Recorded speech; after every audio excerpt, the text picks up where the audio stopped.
할렐루야. 지금 전에 오신 여러분들을 주님의 이름으로 환영합니다. 우리 찬송하면서 우리의 마음 모으겠습니다. 찬송가 212장 힘 넘버 212.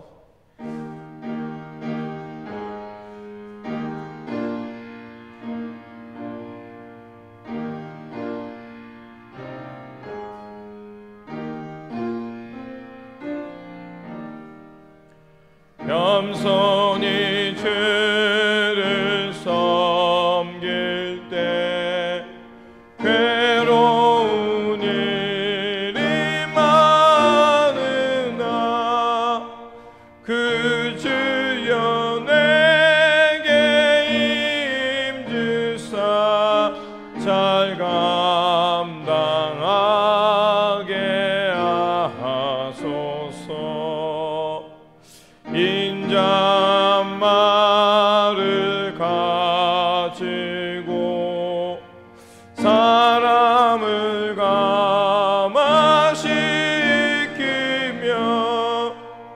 갈 길을 잃은 무리를 잘 인도하게 하소서. 그 주의 귀한 인내를 깨달아 알게 하시고 굳건한 믿음 주셔서 늘 승리하게 하소서.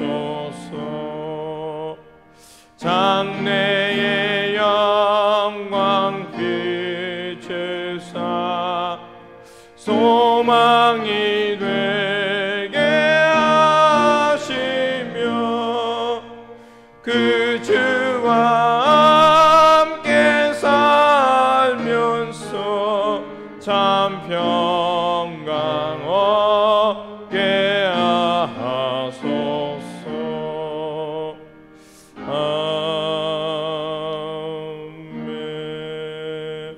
216장 예찬송가 356장입니다. 힘 넘버 216.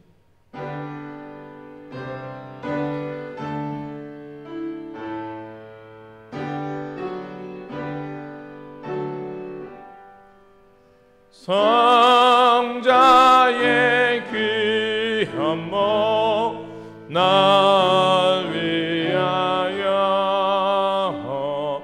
버리신 그 사랑 고마워라. 내 머리 숙여서 주님께 비는 말 나 무엇 주님께 바치리까.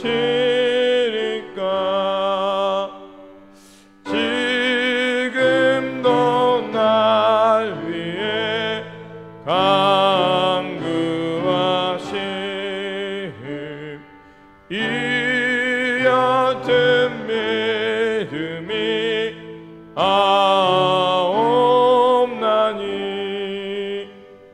주님의 참사랑 고맙고 놀라와 찬송과 기도를 쉬지 않는 주님의 십자가 나도 지고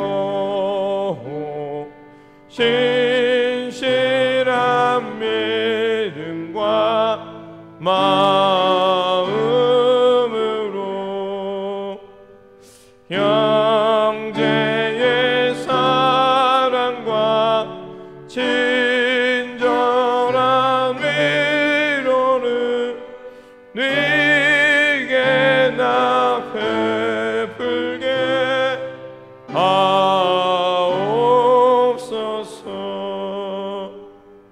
망가진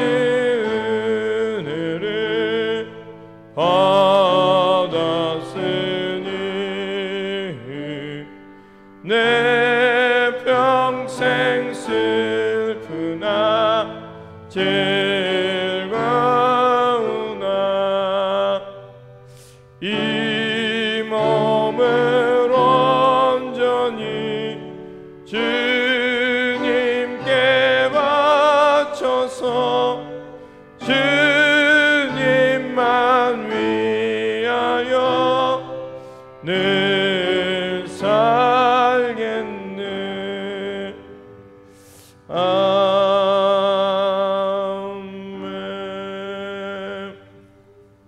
우리 다 같이 일어나서 조용한 기도 드리시면서 우리 성령 강림 후 5번째 주일 예배를 시작하도록 하겠습니다.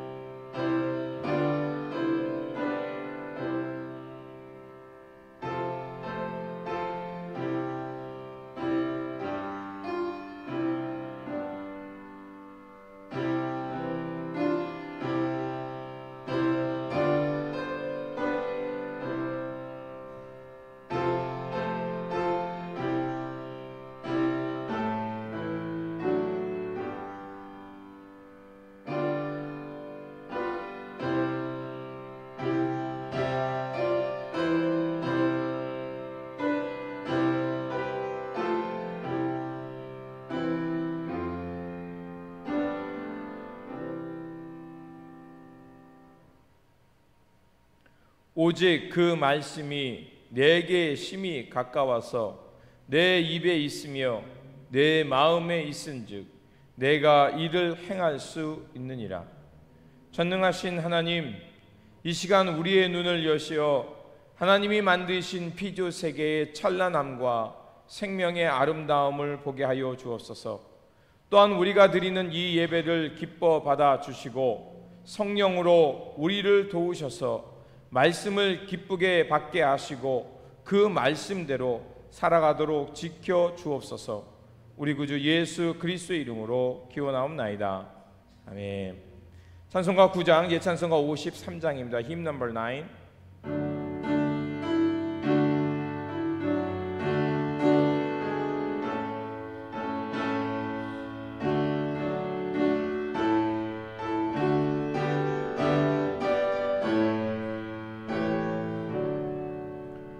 하늘에 가득 찬 영광의 하나님, 온 땅에 충만한 존귀하신 하나님, 생명과 빛으로 지혜와 권능으로 언제나 우리를 지키시는 하나님,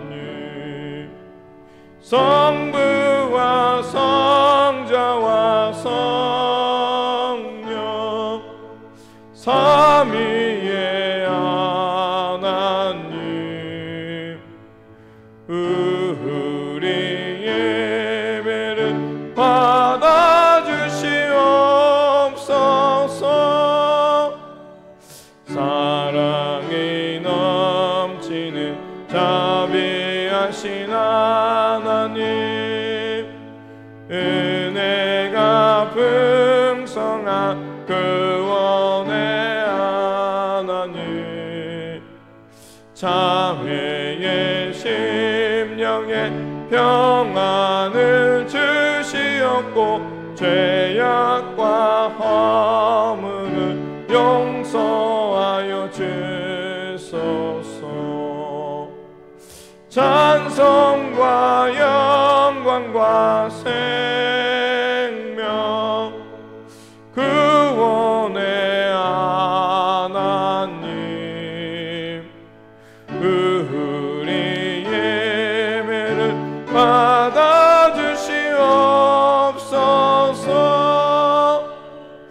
연약한 심령을 굳게 세워주시고 은은한 마음을 지혜롭게 하시고 주의 뜻 받들어 잠들게 살아 주 말씀 따라서 용감하게 하소서.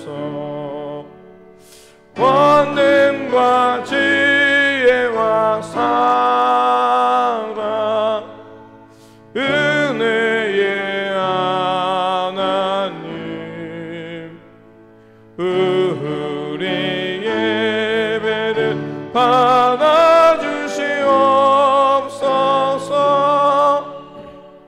주 앞에 나올 때 우리 마음 기쁘고 그 말씀 힘되어 새 희망이 솟는다.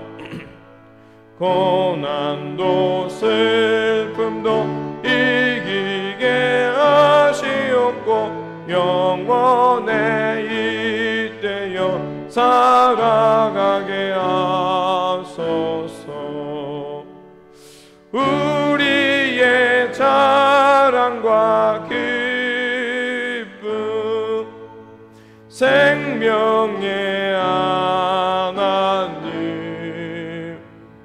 우리 예배를 받아주시옵소서.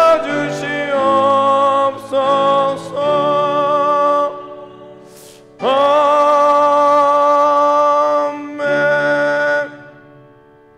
교동문은 찬송가 뒤에 있는 35번 시편 84편입니다.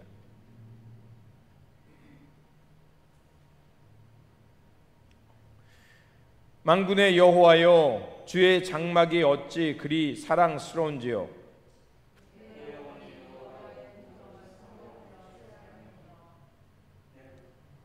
내 마음의 육체가 살아 계시는 하나님께 부르짖나이다.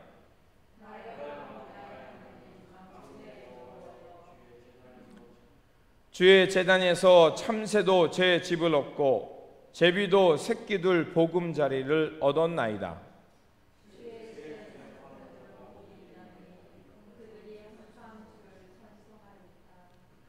주께 힘을 얻고 그 마음에 시온의 대로가 있는 자는 복이 있나이다. 그곳에 많은 샘이 있을 것이며 이른 비가 복을 채워 주나이다.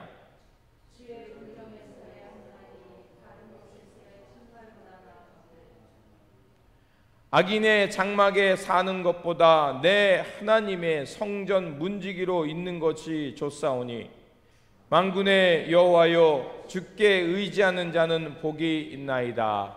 아멘. 우리 다 같이 사도신경으로 우리의 신앙을 고백하도록 하겠습니다. 나는 전능하신 아버지 하나님, 천지의 창조주를 믿습니다. 나는 그의 유일하신 아들 우리 주 예수 그리스도를 믿습니다.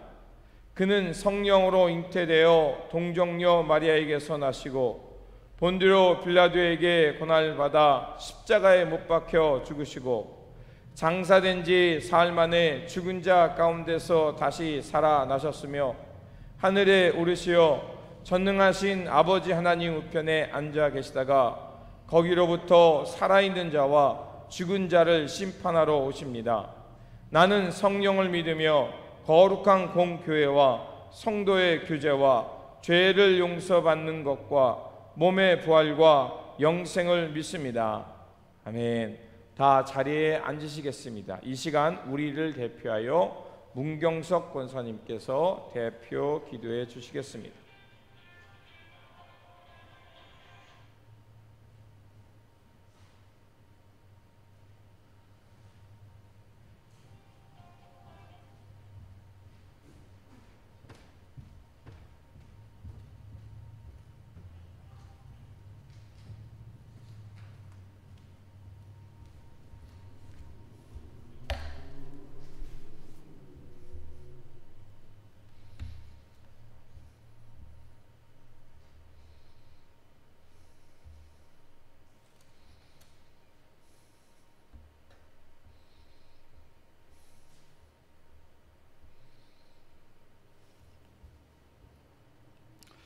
거룩하시고 자비로우신 하나님 아버지, 사랑과 은혜를 베풀어 주심에 감사드립니다. 지난 한 주간 주님의 보호와 사랑으로 안전하게 살게 하시고 오늘 거룩한 주일을 맞아 성전에 나와 찬양과 경배로 예배드리게 하시니 감사합니다. 저희들이 드리는 이 예배가 신령과 진정으로 드리는 예배가 되게 하시고 하나님이 기뻐 받으시는 예배가 되게 하옵소서. 회복의 주님, 지난 한 주간의 삶을 주님께 올립니다. 주님의 말씀과 가르침대로 살고자 하면서도 자신의 의지와 세상 풍조를 따라 살아가는 저희들의 연약한 믿음을 고백드리오니 긍휼히 여겨주시고 십자가의 보혈로 씻어주시사 누구든지 그리스도 안에 있으면 새로운 피조물이라 이전 것은 지나갔으니 보라 새것이 되었도다라는 말씀에 의지하여 믿음의 자녀로 거듭날 수 있도록 저희들의 심령을 회복시켜 주시옵소서. 사랑의 하나님, 우주 만물 어느 때 어느 곳에도 하나님이 계시지 않으시는 곳은 없고 태초부터 지금까지 동일하게 계시며 세상 만물을 주관하시고 만물에게 보편적 은총을 허락하시며 사랑을 베풀고 계시지만 아직도 주님의 존재하심과 은혜를 알지 못하고 세상 풍조를 따라 살아가는 많은 영혼들이 있습니다. 그들을 긍휼히 여겨주시고 만물 속에 계시며 우리와 함께 하시며 우리를 주관하시는 하나님의 크신 은혜를 깨닫게 하시고 능력의 주님과 교제하며 날마다 기쁨을 누리며 살아갈 수 있도록 은혜를 베풀어 주시옵소서. 그리고 하나님의 특별 은총을 힘입어 하나님의 은혜를 받아 주님을 안다고 하면서도 온전히 따르지 못하고 선택적 믿음으로 자신의 뜻과 하나님의 뜻을 분별치 못하고 살아가는 어리석은 믿음의 자녀들이 있습니다. 그들에게도 하나님을 만난 첫사랑을 회복시켜 주셔서 하나님의 참사랑을 알게 하시고 내가 여호와께 바라는 한 가지 일, 내 평생에 여호와의 전에 살면서 여호와의 아름다움을 바라보며 그의 성전에서 사모하는 것이라 고백한 다윗의 고백이 저희들의 고백이 되는 은혜를 허락하여 주옵소서. 축복의 하나님, 저희 베델 한인 감리교회를 축복하시사 오직 주님만을 높이고 교회의 각 지체들이 합력하여 선을 이루므로 온전히 주님의 영광을 드러내는 교회가 되게 하시고 지역사회의 빛과 소금의 역할을 잘 감당하게 하시며 단순한 사람들의 모임이 아닌 신앙의 수고가 늘 등반됨으로써 순종과 사랑의 욕구를 충족하며 구원의 기쁜 소식을 전파하는 데 부족함이 없는 교회가 되게 하여 주시옵소서.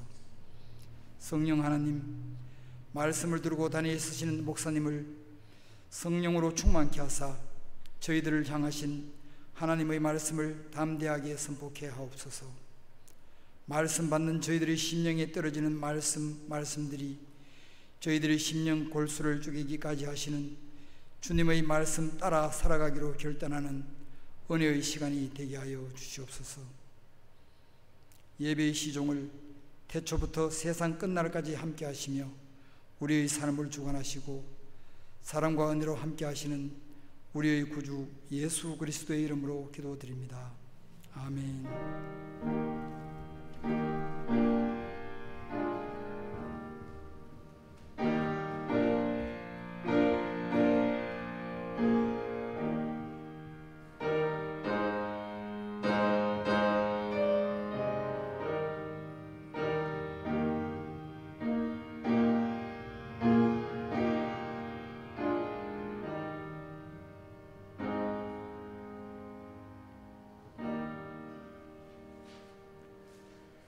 찬송가 218장, 예찬송가 369장입니다. Hymn number 218.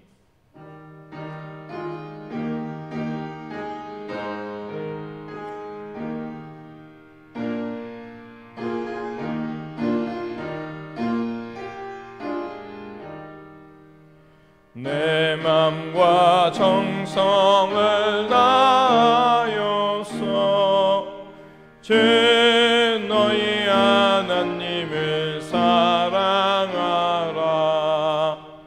내 몸을 아끼고 사랑하되 형제와 이웃을 사랑하라. 주께서 우리에게 명하시니 그 명령 따라서 살아가리. 널 미워해 치는 원수라도 언제나 너 그렇게 사랑하라. 널 핍박하는 자 위에서도 신실한 마음으로 복을 빌라. 주께서 우리에게 명하시니 그 명령 따라서 살아가리. 나 항상 주님을 멀리하고 형제를 사랑하지 못하였다. 이러한 죄인을 사랑하사 주께서 몸버려 죽으셨다. 속죄의 큰 사랑 받으니모 내 생명 다 바쳐 증성하리. 아멘. 우리 다 같이 하나님 앞에 봉헌 찬송 드리면서 봉헌하겠습니다. 만복의 근원 하나님, 온 백성 찬송 드리고 저 천사여 찬송하세.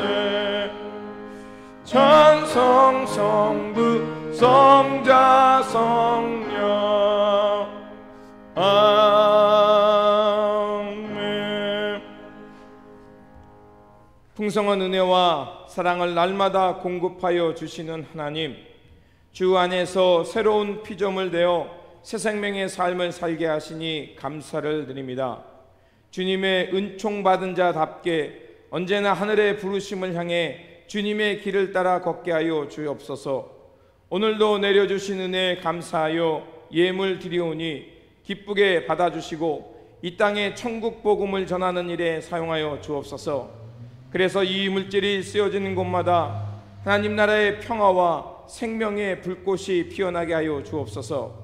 평화의 공동체를 이뤄가는 성도님들을 기억하여 주시고 각 가정 위에 임재하사 하늘의 기쁨이 넘쳐나게 하시고 자녀들을 기억하여 주셔서 언제 어디서나 먼저 주님 나라와 의를 구하며 살아가는 믿음의 자녀들 되게 하여 주옵소서. 베델의 공동체를 지켜주시고 부든 사명받은 곳에서 빛과 소금의 역할을 충실히 잘 감당하며 주님의 교회 되어 살게 하여 주옵소서. 우리 구주 예수 그리스도의 이름으로 기도드립니다. 아멘.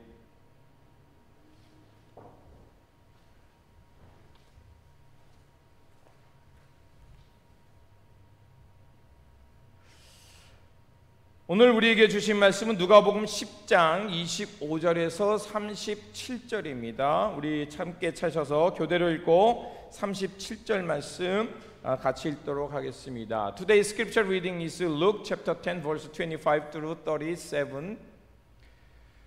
우리 함께 찾아서 교대로 읽고 37절 같이 읽도록 하겠습니다. 어떤 율법 교사가 일어나 예수를 시험하여 이르되 선생님, 내가 무엇을 하여야 영생을 얻으리이까?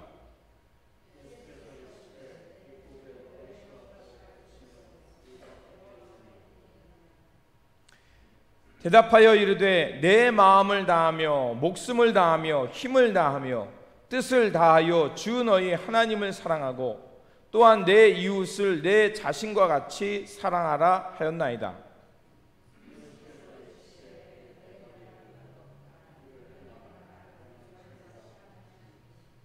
그 사람이 자기를 옳게 보이려고 예수께 여짜오되 그러면 내 이웃이 누구니이까?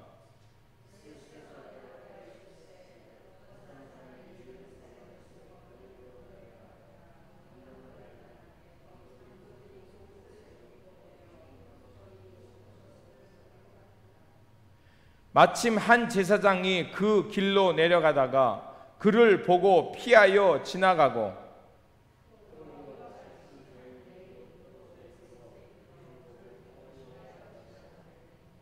어떤 사마리아 사람은 여행하는 중 거기에 이르러 그를 보고 불쌍히 여겨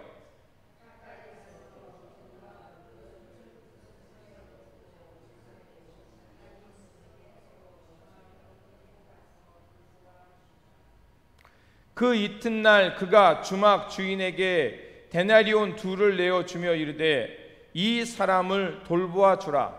비용이 더 들면 내가 돌아올 때에 갚으리라 하였으니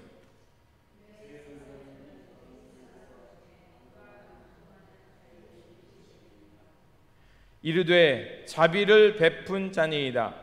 예수께서 이르시되 가서 너도 이와 같이 하라 하시니라. 아멘.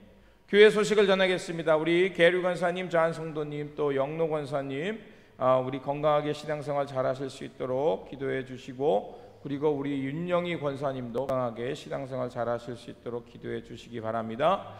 그리고 여러분의 기도 덕분에 우리 영로 권사님 많이 건강을 회복하셨다고 연락을 주셨습니다. 그리고 7월 15일 금요일입니다. 오전 8시에 우리 소셜홀에서 성경 공부 있습니다. 그리고 내일부터 목요일까지 우리 옥스나드 교회에서 서부정 목회자 수련회가 있습니다. 그리고 수련회 기간 11일부터 14일 월요일부터 목요일까지 우리 기쁨의 언덕 링크로 새벽 기도를 하고요. 그리고 금요일부터 토요일은 정상적으로 줌으로 새벽 기도를 하도록 하겠습니다. 그리고 한동석 장로님, 한미영 집사님 비즈니스 관계로 일부 예배 참석하셨고요. 홍명환 권사님 출근하셔서 오늘 예배 참석하지 못했습니다. 그리고 저희 교회를 방문해 주신 분이 계십니다. 여기 중간쯤에 앉아 계신데 우리 잘 오셨습니다. 환영합니다. 우리 박수해 주시기 바랍니다. 환영합니다. 잘 오셨습니다. 어저께 전화를 주셔가지고 아마 저희 웹사이트를 찾아보시고 저희 교회를 방문해 주셨습니다. 잘 오셨습니다. 다른 빠진 광고 있으십니까? 없으시죠? 그리고 우리 김정선 집사님 이번 주에 오신다고요. 예, 아이고, 예, 저 반갑습니다. 잘 됐네요. 자, 다른 빠진 광고 없으시죠? 예, 그러면 우리 얼굴을 보면서 평화의 인사를 나누도록 하겠습니다. 만나서 반갑습니다. 주님의 평안이 함께 하시기 바랍니다. 인사하시기 바랍니다. 만나서 반갑습니다. 주님의 평안이 함께 하시기 바랍니다. 네. 기도하겠습니다. 사랑과 은혜가 충만하신 하나님, 주님은 우리의 처음과 나중이 되시며 우리가 진정으로 붙들어야 할 미래와 소망이십니다. 이 시간 주님의 말씀으로 나아가오니 그 말씀을 통하여서 예수 그리스도의 참빛을 경험하게 하시고 그 빛을 통하여 우리가 진정으로 얻어야 할 진리의 말씀을 발견하게 하여 주옵소서. 그래서 오늘 우리의 삶 속에서 생명의 길, 하나님 나라의 길을 걷게 하여 주옵소서. 우리 구주 예수 그리스도의 이름으로 기도드립니다. 아멘. 오늘 우리가 읽었던 이 선한 사마리아인의 비유의 이 말씀은 아마 모르는 사람은 거의 없을 것입니다.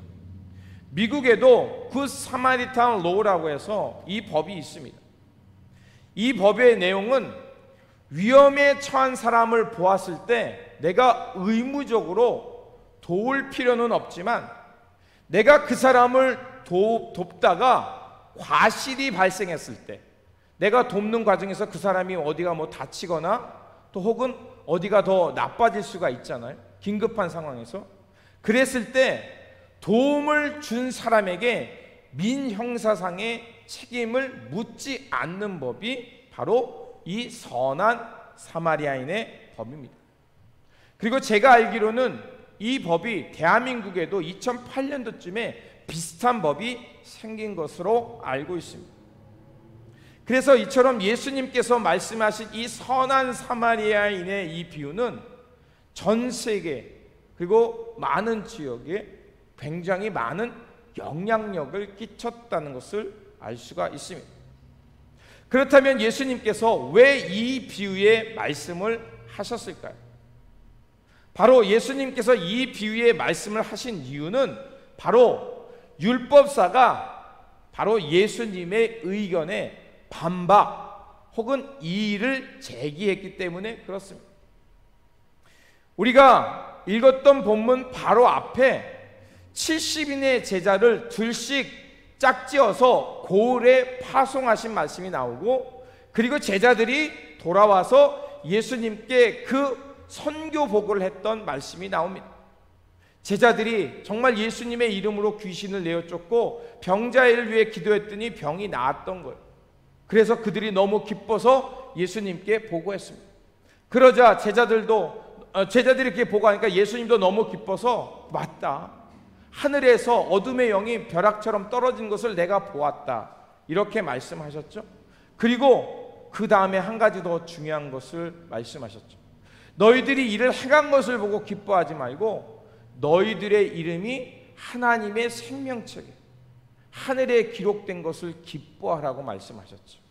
제가 지난주에 말씀드린 대로 하나님의 책에 기록된 걸 기뻐하라는 얘기는 하나님이 오늘 우리와 함께하는, 내 삶 속에 함께하는 것이 더 중요하고 그것을 기뻐하라는 것이었습니다. 그래서 하나님이 우리와 함께하는 것, 다른 말로 하면 하나님의 나라가 우리 가운데 도래했음을 기뻐하라는 것이었습니다. 그런데 율법사가 그 얘기를 듣고, 예수님, 주님의 하나님의 나라가, 메시아를 통해서 하나님의 나라가 임했다고요? 저는 동의할 수 없습니다. 이런 과정 속에서 오늘 비유의 말씀이 나온 겁니다. 그래서 오늘 본문 바로 앞절에 보면 24절에 이렇게 되어 있으면, 내가 너희에게 말하노니 많은 선지자와 임금이 너희가 보는 바를 보고자 하였을 때 보지 못하였으며 너희가 듣는 바를 듣고자 하였을 때 듣지 못하였느니라. 바로 하나님의 나라가 예수 그리스도를 통해 지금 우리 가운데, 우리 앞에 임했다는 이 사실은요, 많은 왕들과 선지자들이 보고 싶어 했지만 보지 못했지만, 그런데 바로 예수님을 통해 하나님의 나라가 지금 제자들, 이 예수의 말씀을 듣는 사람들에게 지금 하나님의 나라가 열렸다는 것을 말씀해 주는 것입니다. 그런데 우리가 앞에 말씀드린 대로 이 율법사는 동의할 수 없었던 겁니다. 그래서 25절에 이렇게 되어 있습니다. 어떤 율법사가 일어나 예수를 시험하여 이르되 선생님, 내가 무엇을 하여야 영생하리까? 누가는 친히 이 율법사가 일어나 예수님을 시험한다라는 표현을 우리에게 말해주고 있습니다. 여기서 시험한다는 단어가 에크페이라조입니다.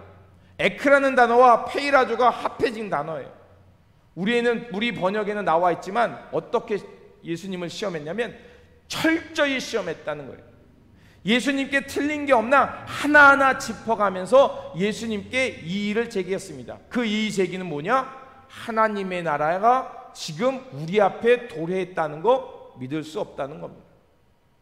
그래서 그의 질문이 영생을 어떻게, 무엇을 하여야 영생을 얻으리까입니다. 여기서 영생이란 이 단어를 사람들이 참 많이 오해합니다. 물론 영어 성경에 이터널 라이프로 되어 있죠. 그런데 영생이라는 그 단어를 원어로 보면 조의 아이오니오스입니다. 여기서 당시 그 유대인들에게 영생이라는 이 단어는요, 새로운 시대가 도래한 것을 알고 새롭게 살아가는 삶이 영생이에요. 그러면 우리가 이터널 라이프를 가졌다라는 것은 우리가 이제 신앙생활을 잘 하니까 대충 알잖아요. 자, 영생이라는 게 뭐겠어요? 바로 예수님을 통해 드러난 그 하나님 나라를 알고 주님과 함께 주님이 걸어가신 길을 걸어가면 우리는 그때부터 어떤 삶이 시작되는 거예요? 하나님 나라의 삶, 영생이 시작되는 것입니다. 이해가 되시죠? 그러니까 영생은 죽어서 우주 밖에 가는 그런 영생, 물론 내세적인 영생, 그거는 우리가 죽은 다음에 느끼는 거고, 우리가 말하는 하나님 나라의 삶, 영생, 이 땅에서 실현 가능한 삶은 뭐냐? 바로 예수 그리스도를 통해 눈을 떠서 하나님 나라가 무엇인지 알고 내가 예수님을 따라 살아가는 그 삶 속에서 하나님 나라, 영생이 시작되는 것입니다. 아멘. 그러니까 여러분이 여러분의 삶의 자리에서 주님을 따라 살아가면 바로 영생이 시작되는 것입니다. 그래서 지금 예수님은 그 율법사에게, 그리고 그 예수님께 나온 제자들과 그 예수님의 말씀을 듣는 사람들에게 봐라, 이런 하나님 나라가 지금 너희 가운데 있고 예수님을 통해서 이런 이전과 다른 새로운 시대가 열렸다는 것을 보라는 것이었습니다. 그런데 이 율법사는 믿기지 않는 거예요. 주님을 통해서 새로운 시대가 열리고 새로운 삶이 시작된 것이라고 말씀하시는데 제가 보기에는 그런 세상이 열리지 않았습니다. 왜냐하면 지금 여전히 로마의 지배가 있지 않습니까? 세상에 여전히 악이 있지 않습니까? 그것을 보면 주님이 말씀하신 하나님의 나라가 도저히 도래했다는 그 주장 받아들일 수 없습니다. 그래서 예수님께 묻는 겁니다. 그가 영생의 질문을 던진 것은 정말 영생의 삶을 알고 싶고 듣고 싶어서가 아니라 그 영생이라고 주님께서 말씀하신 그 하나님 나라의 새로운 삶이 열렸다는 것을 받아들일 수 없다라는 비판적 질문에서 그것을 드린 겁니다. 여러분, 질문에는 두 가지가 있죠. 내가 정말 알고 싶어서 묻는 질문이 있고, 또 하나는 어떤 질문이 있습니까? 내가 질문을 통해서 누군가가, 이 질문을 받는 사람이 그 대답을 잘 못해서 뭐 어떻게 해요? 망신 주려고 하는 질문이 있잖아요. 제가 철없을 때 고등학교 3학년 때인가 2학년 때인가 교생 선생님들이 오시잖아요. 그래서 뭐 이런 질문 막 하고 자기 과목을 이제 거기서 실습하며 가르쳐요. 근데 이 마음에 나쁜 마음이 들어서 그 교생 선생님의 실력을 망신 주려고 내가 질문을 던졌던 그런 적이 있어요. 그 선생님도 눈치를 챘죠. 그러니까 씁쓸한 표정이 지금도 제 기억 속에 있어요. 씁쓸한 표정을 지면서 저에게 그냥 어쩔 수 없이 그 제 질문에 대답을 했던 기억이 있습니다. 질문을 하는 이유가 큰 깨달음과 배움을 하려고 하는 질문도 있지만, 반대로 자신의 확고한 대답을 알고 자신의 생각을 확고히 굳히기 위해서, 그래서 상대방에게 질문을 던져서 그 사람을 면박 주려는 질문도 있는 겁니다.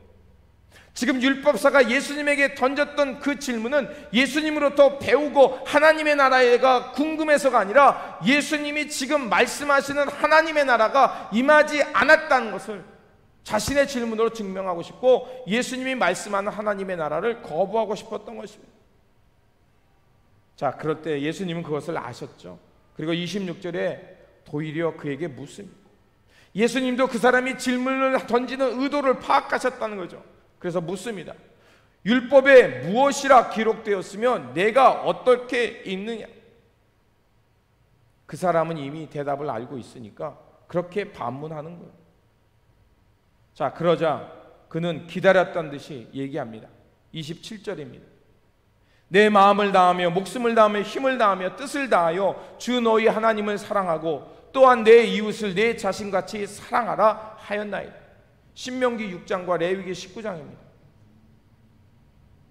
율법에 의하면 하나님을 사랑하고 이웃을 사랑하는 자들에게 장차 하나님의 나라가 올 것이고 그들에게 하나님의 나라가 열릴 것이라는 것입니다. 그는 이미 자신의 마음속에 대답을 가지고 있었고, 그리고 이 대답은 예수님을 향해 공격한 것입니다. 보십시오. 예수님이 말씀하시기에 하나님의 나라가 임했다고 했는데 마음을 다하고 목숨을 다하고 힘을 다하여 하나님을 사랑하십니까?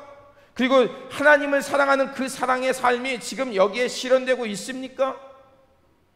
제가 보기에는 그런 것이 없기 때문에 하나님의 나라, 예수님을 통해 도래하는 하나님의 통치는 이루어지지 않았습니다. 자, 예수님의 답변을 잘 보십시오. 28절입니다. 그 얘기를 다 들으시고 예수님께서 내 대답이 옳다. 그리고 한 말씀 더 하죠. 이를 행하라. 예수님께의 이 말씀은 하나님 나라의 복음, 그것에 대한 지식, 하나님의 나라는 관념이 아니라 뭡니까? 그런 말씀과 복음에 대한 지식을 갖고 그 다음에 뭐예요? 삶의 방식을 바꾸는 것. 그런 삶을 살아낼 때 하나님의 나라가 우리 가운데 가까이 있고 열리는 것을 보게 될 것이라는 겁니다. 율법사가 기대했던 대답은 그것이 아니었습니다. 어떻게든지 예수님의 대답을 통해서 자신이 원하는 대답이 나오지 않으므로 예수님을 공격해서 망신을 주고 예수님께서 이루어가는 하나님의 나라를 막으려는 생각이었습니다. 그런데 예수님은 그 그물에 걸려 넘어진 것이 아니었죠. 그래서 예수님을 공격해서 예수님을 무너뜨리려고 하는 질문이 통과되지 않으니까 어떻게 하겠어요? 제가 잘못했습니다. 예수님이 말씀한 걸 깨달았습니다. 이런 사람이 될까요? 아니죠. 물러나지 않죠. 자기가 가졌던 마지막 질문도 던집니다. 그래서 그 사람이 29절에 그 사람이 자기를 옳게 보이려고 예수께 여짜오되 그러면 내 이웃이 누구입니까? 이 사람이 이 질문을 몰라서 예수님께 물었을까요? 아닙니다. 그 당시에 율법이 말하는 이웃은 이스라엘 동포 동족입니다. 민족입니다. 예수님은 하나님의 나라가 도래했다고 말하는데 주님, 제가 보기에 주님은 이스라엘 민족을 사랑하지 않는 것 같습니다. 제 생각에는 우리의 이웃, 우리의 민족을 사랑하고 그들을 위해 살아야 되는데 예수님 삶에는요, 우리 민족을 사랑하는 것이 보이지 않습니다. 이 율법 교사가 볼 때 예수님의 행위는 어떠냐? 안식일에 귀신을 내어 쫓았고요, 또 안식일에 하지 말아야 될 의료 행위를 했습니다. 병자를 고쳐줬거든요. 유대인에게 있어서 중요한 두 가지 축이 있습니다. 하나는 율법과 성전이었습니다. 그들이 말하는 그 율법은 그 율법을 따라서 뭐냐? 성과 속을 나누고 유대인과 비유대인을 나누고 또 깨끗한 것과 부정을 나눠서 그 깨끗하고 유대인이고 거룩한 그것을 붙들어야 됩니다. 그래서 그거를 붙들지 못하는 사람은 이방인이고 부정한 사람이고 나쁜 사람인 거예요. 그래서 그 사람들과 같이 하면 안 되는 겁니다. 그 사람들은 멀리해야 되고 그 사람들이 어떤 고난에 있든지 나와 상관이 없는 거였어요. 그 사람들이 이해하는 율법이었어요. 또 성전은 무엇입니까? 성전은 죄사함의 사건이 어디서 일어나야 돼요? 성전에서 일어나야 되잖아요. 양 잡아서 양의 피로 하나님께 제사 드려서 그 피로 죄사함을 받아야 돼요. 그런데 예수님이 어떻게 하셨습니까? 주님이 제사할 때 성전에 가서 제사함 받으라 그랬나요? 아니면 주님께서 가다가 안 못 보는 사람 보면 어떻게 했어요? 성전으로 보낸 게 아니라 그의 친히 손을 대서 보지 못하는 것을 보게 했고, 혈루병에 걸렸듯이 12해 동안 혈루병에 걸렸던 여인이 몰래 군중 속에 들어와서 예수님의 옷자락을 만졌습니다. 레위기 율법에 의하면 부정한 사람이 정한 사람을 만나면 이 정한 사람은 어떻게 되는 거예요? 부정해지는 거예요. 그럼에도 불구하고 예수님은 기꺼이 그 여인을 어떻게 합니까? 그 여인의 믿음을 칭찬하셨죠. 그리고 뭐라고 말씀하셨습니까? 내 믿음이 너를 구원하였다. 내 딸아, 너도 하나님의 자녀니 이제 돌아가라. 주님께서 말씀하는 그 죄사함의 사건은 예수 그리스도를 통해서 그 주님께 나오는 그 믿음을 통해서 기뻐하시고, 그 여인의 생각을 어떻게 율법으로 하면 뭐예요? 그 여인은 돌마다 죽어야 되는 거죠. 하지만 그 여인의 동기와 마음을 칭찬해 주시고 그것을 인정해 주시면서 그 여인의 질병을 고쳐 주었던 것입니다. 율법사가 생각하기에 율법과 그 성전에서만 이루어야 될 그 일이 지금 예수님을 통해서 그 일이 일어나고 있고, 또 하나님에 대한 죄의 용서가 예수님을 통해 드러나고 있으니까 자기 생각에 예수님은 우리 민족을, 우리 율법을 파괴하는 분이고 우리 민족을 힘들게 하는 분이기에 하나님의 나라가 도래했다는 것은 받아들일 수 없다는 것입니다. 자, 이런 맥락 속에서 예수님께서 이제 누가 내 이웃입니까? 라는 그 질문에 대답하시면서 바로 오늘 선한 사마리아인의 비유를 말씀하십니다. 30절에 예수께서 대답하여 이르시되 어떤 사람이 예루살렘에서 여리고로 내려가다가 강도를 만나매 강도들이 그 옷을 벗기고 때려 거의 죽은 것을 버리고 갔더라. 자, 예루살렘은 아무래도 높은 곳에 있고 여리고는 낮은 곳에 있습니다. 자, 이스라엘을 보면요, 거긴 사막이잖아요. 그러니까 우기 때 비가 오면 갑자기 사막 한가운데 길이 나요. 근데 물이 지나가면서 어떻게 돼요? 모래와 이런 사암으로 되어 있으니까 그 모래들이 다 쓸려나가면서 길이 생기겠죠. 그 물길을 따라서 순례하고 이 마을에서 저 마을로 다닙니다. 그런데 그 물길을 따라가면 그곳은 낮고 저 위에 있는 사람은 뭐예요? 도적대들이 숨어 있다가 순례객들을 지켜보기가 좋잖아요. 그러니까 이 순례객들을 지켜보고 있다가 그들에게 강도짓을 한 겁니다. 자, 그리고 이 사람은 예루살렘에서 여리고로 내려갔다는 얘기니까 어떻게 볼 수 있겠어요? 아, 이 사람은 아마도 성전에 순례하러 갔다가 하나님께 예배하러 갔다가 예배를 마치고 돌아가는 사람이겠구나 라고 생각할 수 있죠. 그런데 이 사람이 폭행을 당한 것도 억울한데 다 옷을 벗겼다는 건 뭐예요? 그가 가지고 있던 것을 다 빼앗아 버렸고 그리고 때리고 죽을 지경이 됐는데 버려두고 간 것입니다. 그에게는 도움이 절박한 사람이었습니다.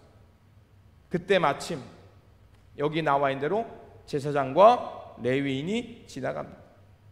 근데 오늘 31절에 보면 그를 보고 피하여 지나가고 라고 나갑니다.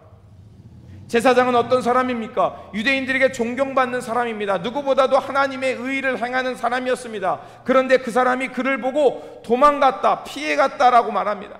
여기서 피해갔다라는 이 단어는요, 파레르코마스 이렇게 되어 있어요. 이게 무슨 뜻이냐? 그 사람이 여기 강도 만난 사람이 있네? 그래서 이렇게 돌아간 게 아니라 가던 길에서 완전히 반대 방향으로 도망갔다는 얘기예요. 자, 그러니까 제사장과 레위인이 피해갔다는 이 말은 그 사람을 피해서 애눌러서 이렇게 돌아간 게 아니라 완전히 가던 길에서 반대로 자기 오던 원래 왔던 곳으로 돌아갔겠죠. 아마 예루살렘으로 도망갔을 거예요. 제사장과 레위인은 왔던 길에서 완전히 밭된 길로 해서 도망간 겁니다. 민수기 19장 11절에 보면 거룩한 제사장이 옷에 부정한 피를 묻히거나 시체를 만지면 그가 부정해지기 때문에 제사장의 직무를 혹은 또 레위인의 직무를 감당할 수 없었습니다. 물론 그런 이유에서 피해갔다고 말할 수 있겠죠.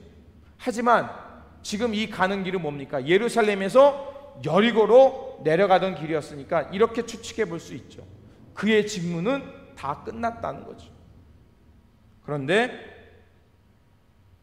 제사장과 레위인은 강도 만난 사람을 보고 오던 길에서 다시 돌아가 예루살렘으로 가버린 겁니다. 그리고 반전이 일어나죠.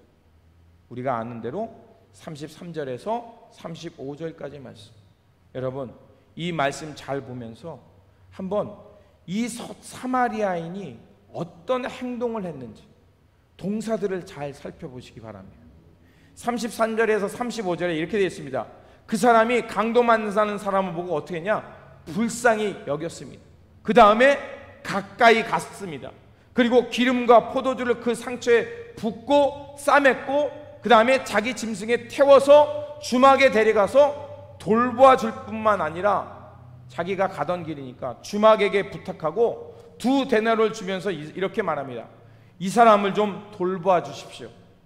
비용이 더 들면 내가 돌아올 때에 그 비용을 갚겠습니다. 놀라운 일이 벌어지지 않습니까? 그 강도 만난 사람을 제사장과 레위인들은 피해서 도망갔는데 사마리아 사람은 그에게 가까이 다가갔고 그를 불쌍히 여겼을 뿐만 아니라 그를 위해 기꺼이 자기가 가지고 있는 비용을 지불합니다. 여기서 그 사람이 불쌍히 여겼다는 것은 스플랑크 니 조마입니다. 영어 성경에 아마 컴패션으로 되어 있을 거예요. 자, 예수님께서 유대 민족들을 보면서 예수님께서 똑같이 불쌍히 여겼다, 치근히 여겼다라는 말씀이 마태복음에 나올 겁니다. 그때 치근히 여겼다는 마음이 이 단어와 똑같은 단어입니다. 예수님께서 목자 없는 양같이 이리저리 방황하는 이스라엘 민족을 보면서 치근히 여겼던 것처럼 이 사마리아 사람은 그 강도 만난 사람을 그렇게 치근히 불쌍히 여겼던 겁니다. 그리고 피해가지 않고 그에게 다가갔습니다. 영어 성경에 보면 come near로 되어 있습니다. 자신도 강도 만날 수 있는 위험에 있지만 그러나 그 강도 만난 사람이 그 위험과 고통을 알고 그에게 기꺼이 긍휼의 마음으로 다가갔다는 겁니다. 그리고 밤새도록 그를 돌보아 주었고 그리고 비용이 더 들면 내가 돌아올 때 갚겠노라는 약속 속에서 기꺼이 자기의 비용과 시간을 들이며 그를 돌보아 주었습니다. 자, 이 율법사는 예수님의 비유의 말씀을 들으면서 점점 자기 안에 딜레마가 빠집니다. 왜 그럴까요? 사마리아인이라는 것은 사람 취급하지 않는 사람들이었습니다. 그 당시 유대인들은 선한 사마리아인이라는 것은 상종 못할 인간이었습니다. 그런데 예수님의 비유 속에서 이 강도 만난 사람을 도운 게 유대인이 아니라 제사장이 아니라 사마리아 사람이었습니다. 기꺼이 자신의 비용을 들였고 정성과 마음과 시간과 그 모든 것을 아낌없이 쏟아 부어 주었습니다. 율법교사는 딜레마에 빠질 수밖에 없습니다. 그런 딜레마 속에서 예수님께서 질문을 던집니다. 누가 강도 만난 사람의 이웃이 되겠느냐? 예수님의 비유를 잘 보면요, 예수님의 비유는 두 가지 특징이 있습니다. 하나는 어려운 것 진리, 하나님 나라의 진리를 쉽게 가르쳐주는 진리가 있고, 또 하나는 비유의 말씀을 통해서 그게 자꾸 내 안에 남습니다. 남는데 내가 기존에 생각했던 거와 다르게 남는 거예요. 그래서 이게 여기서 딸그락 거리면서 생각하게 하고 깨닫게 하고 결국에는 나로 하여금 깨닫고 그 깨달음을 향해 나아가게 합니다. 마치 조개가 자기 속에 모래가 들어왔을 때 그게 조개에게는 고통이라면서요. 제가 잘 모르지만 근데 그것을 그 안에 품고 소화내서 결국에 어떻게 해요? 아름다운 진주를 만들어내잖아요. 맞는지 모르겠어요. 조개인지 굴인지 뭐 어떤 건지 잘 모르겠지만 무슨 말을 하는지 여러분 이해가 가시죠? 예수님의 비유의 특징이 바로 그겁니다. 지금 예수님이 그 율법사와 오늘 이 본문을 듣고 있는 여러분들에게 묻습니다. 강도 만난 사람의 이웃이 누구냐? 자, 그런데요, 이 율법사는요, 예수님의 질문에 답을 알잖아요. 그런데 자기 입으로 사마리아인 사람을 말하기 싫으니까 이렇게 대답합니다. 자비를 베푼 자입니다. 그때 예수님이 이렇게 말씀하시죠. 자꾸 피해가니까 이제 마지막 도전의 말씀을 하는 거예요. 가서 너도 이와 같이 하라. 여러분, 오늘 이 본문 속에 나오는 비유에 등장하는 제사장과 레위인들은 사랑을 실천하고 강도 만난 사람의 이웃이 되기보다는 종교의식, 종교 행사가 더 중요하게 여기는 사람들이었습니다. 자기들이 가지고 있는 가치관과 종교의식과 종교 행사를 위해서 그것을 지키기 위해 고통받는 사람을 외면하는 것이 더 중요하다고 생각했던 사람들입니다.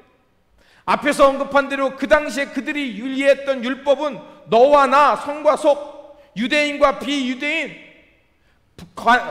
거룩한 자와 부정한 자 끊임없이 놔두면서 그들과 나와 상관이 없다는 담을 쌓는 사람들이었습니다.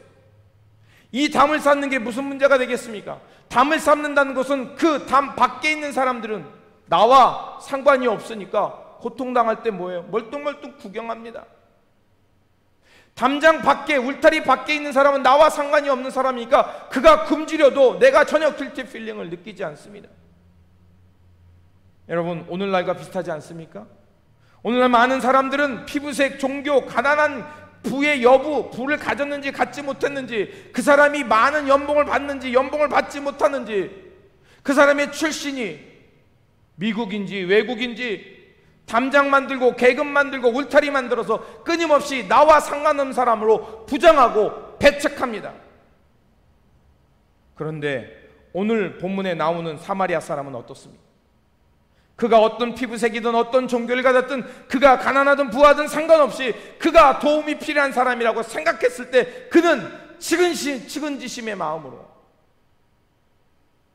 함께 아파하는 마음으로 그에게 다가가 기꺼이 내 시간과 내 비용과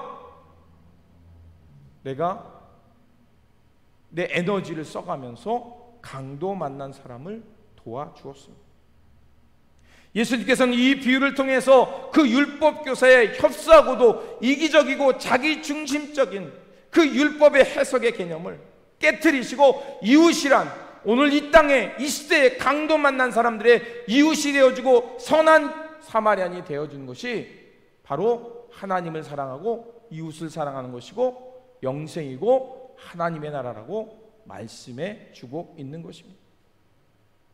사랑하는 성도 여러분, 오늘 우리가 이 복음서를 같이 읽으면서 동일한 질문이 우리에게 던져집니다.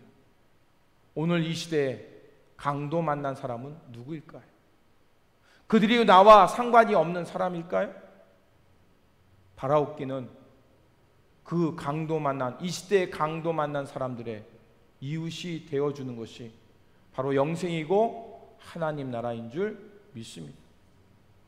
오늘 비유 속에 나오는 사마리아인의 본뜻은요, 지키는 자라는 뜻입니다. 지키는 자, 우리를 위해서 기꺼이 자기의 생명을 낭비하시고 시간과 몸과 에너지를 쏟으셨던 분 누굽니까? 바로 하늘에서 내려오신 예수 그리스도 아닙니까? 주님은 거라사에 귀신 들려 미치광이로 살아가는 그 사람을 만나주시면서 그를 온전케 해주셨습니다. 12해 동안 혈우병을 고생하며 이리저리 부정당하는 그 여인의 존재를 인정해 주셨습니다. 그리고 딸을 잃고 실망하며 슬퍼하는 회당장에 딸을 고쳐주면서 그에게 그 잃었던 슬픔에서 회복시켜 주셨습니다. 우리를 구원하는 것은 제사장도 아니고 레위인도 아니라 우리를 위해서, 기꺼이 강도 만난 우리를 위해서, 세상 폭력에 의해서 빼앗긴 우리를 위해서 내려오시고 위험을 무릅쓰면서 우리의 상처를 싸매주시고 기꺼이 자신이 가졌던 생명과 피와 몸뚱아리를 내어주시면서 우리를 구원해 주신 예수 그리스도, 그분을 만나고 그분을 통해서만이 하나님의 나라가 우리에게 열린다는 것입니다. 사랑하는 성도 여러분, 오늘 우리가 이렇게 말씀을 듣고 복음에 대해서 이해하고 예배드리는 거 중요합니다. 그런데 이런 종교적 행위를 했다고 해서 내가 영생을 산다라고 말할 수 없습니다. 더 중요한 것은 우리가 하나님의 복음과 말씀과 하나님 나라의 진리를 깨달았다면 주님의 마음으로, 예수님의 마음으로, 측은지심의 마음으로 오늘 이 시대에 강도 만난 사람의 선한 이웃이 되어 살아가시기를 주님의 이름으로 축원드립니다. 그러므로 사랑하는 성도 여러분, 오늘 이 시대에 강도 만난 사람들이 누굽니까? 세상의 논리, 강자의 논리, 자본주의의 논리 혹은 효율성의 논리를 따라 여러 가지로 평가하며 사람들을 갈라놓고 비판합니다. 배척합니다. 여러분, 그런 시대의 풍조를 따라 살지 마시고 이 시대의 폭력과 불의로 아파하고 빼앗간 이들을 주님의 마음으로 공감하면서 그들 곁에 다가가 그들의 어려움을 위해 함께 해결하기 위해 노력하며 살아가는 그들의 선한 이웃, 주님의 마음으로 오늘 고통당하는 이들에게 그들의 아픔과 함께 할 줄 아는 영생의 사람, 선한 이웃 되어 살아가시길 주님의 이름으로 축원드립니다. 기도하겠습니다. 은혜와 사랑이 풍성하신 하나님, 말씀을 통하여 고난받는 이웃을 돌보는 것이 참 사랑이며 영생의 삶임을 가르쳐 주시니 감사를 드립니다. 주님의 가르침을 통해 새 생명의 삶을 깨달아 싸우니 성령 안에서 우리의 마음이 새로워져서 이 땅에 고통받는 이들에게 다가가 우리의 마음과 뜻과 정성을 다하여 그들을 사랑하고 섬김으로 영생의 삶을 살게 하여 주옵소서. 우리를 지키시고 구원하여 주시는 우리 구주 예수 그리스도의 이름으로 기도합니다. 아멘. 우리 다 같이 일어나서 결단에 찬양하겠습니다. 502장 예찬송가 259장입니다. 힘 넘버 502.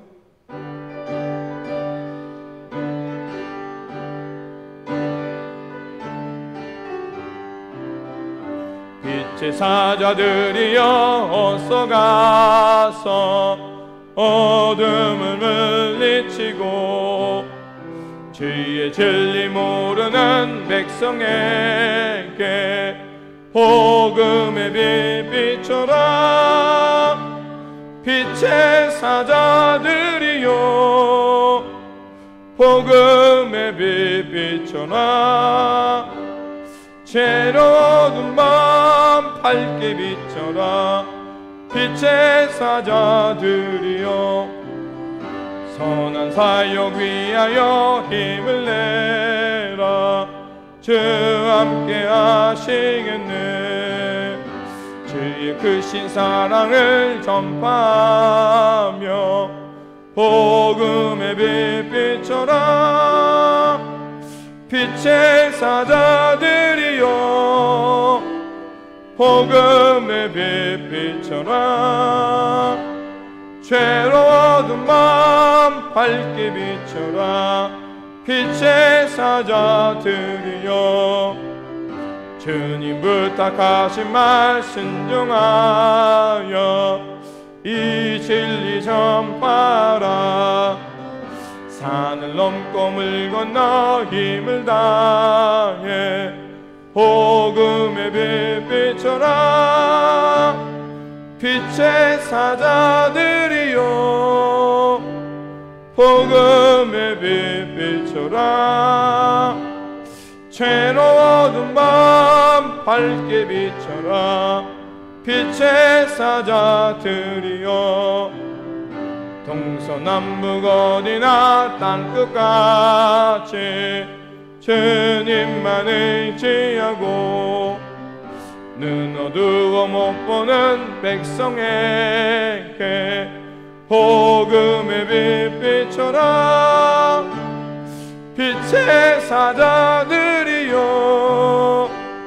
복음의 빛 비춰라. 죄로운 밤 밝게 비춰라. 빛의 사자들이여.